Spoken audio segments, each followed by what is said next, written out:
Yeah, Douglas, what do you listening to all this as an atheist? Well, I think it's a very good idea for a book. Just because he's on the bestseller list. It's why your book is on the bestseller list and mine isn't. But I do think, I think remember. Sorry, Lorna, sorry? Yeah, I couldn't read or write. I'm dyslexic. And I can't even say the word properly. And as a child, the angels used to say I would write about them and God, and I literally took no notice.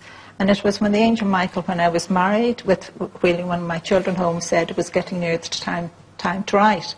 And I just looked at him and said, how on earth does God expect me to write one book when I can't read or write? I was very little, just, exit.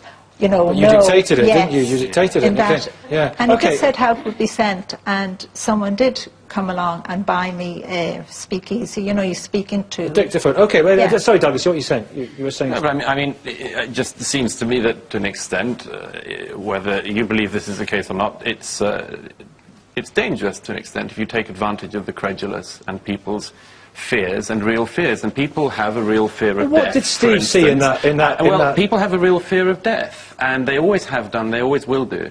And there are always people who can provide explanations for what happens. If you tell people they're looked after, it makes them feel better than if you tell them they're alone.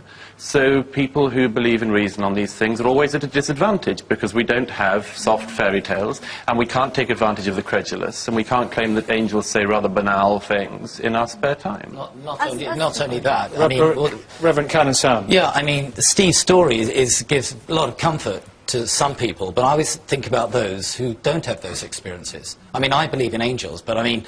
What do you mean you believe in angels? Well, I think... On the M62? Yeah, well, you listen to these stories and you've got to think, OK, that was an experience and it could be interpreted otherwise, but...